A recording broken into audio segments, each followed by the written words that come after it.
La notion d'ensemblier urbain, elle se traduit finalement par la capacité d'assembler toutes les pièces du puzzle pour apporter une réponse logement à nos concitoyens. Je m'explique. Au sein du groupe Procivis Nouvelle-Aquitaine, nous sommes aménageurs, lotisseurs, à travers des sociétés comme Sud-Ouest Village et Immobilière Sud-Atlantique. Donc nous disposons en amont du foncier, nous pouvons créer des lotissements, attirer les VRD, équiper les zones destinées à l'habitation. Nous avons évidemment, à travers ces deux sociétés aussi, la capacité d'intervenir en tant que promoteur immobilier, et nous réalisons donc les logements en opération collective. Et nous avons également, au sein de Procivis Nouvelle-Aquitaine, l'ensemble des sociétés qui interviennent sur la construction de maisons individuelles. Et donc là, on est capable, sur les terrains à bâtir, d'apporter une solution aux clients qui frappent à notre porte à travers une solution de maison individuelle. Donc on a ces pièces du puzzle auxquelles se rajoutent les pièces particulières qui composent le pôle habitat social de notre activité au sein du groupe, avec la coopérative HLM L'Abri Familial, qui a été créée en 1952. Donc c'est la force de l'âge.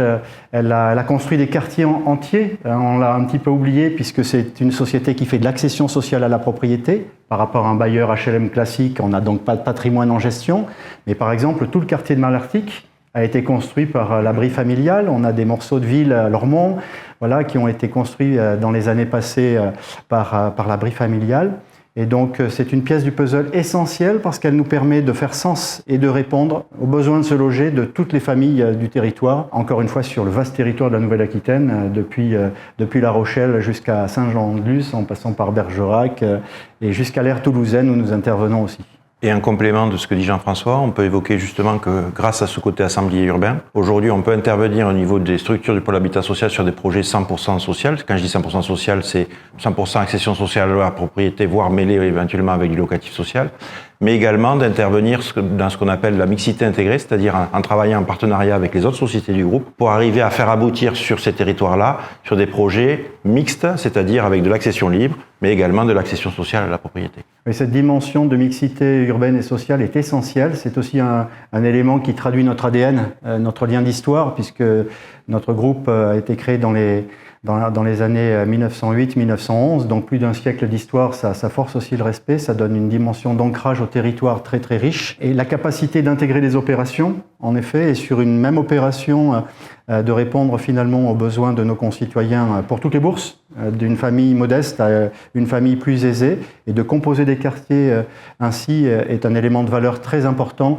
dans notre capacité à répondre aux besoins des collectivités locales, des élus locaux, des pouvoirs publics évidemment. Dans les pièces du puzzle que j'évoquais tout à l'heure, on a enfin la capacité de gérer les opérations. Il ne faut pas l'oublier puisque Immo-de-France Aquitaine est notre activité d'administration de biens. Nous gérons plus de 10 000 lots de syndics, de copropriétés sur le territoire et donc nous sommes aussi en capacité d'apporter ce service de gestion des copropriétés lorsque nous livrons des opérations en promotion avec cette mixité de logements sociaux et puis de logements libres dans une même résidence pour apporter une qualité de vie sur les territoires.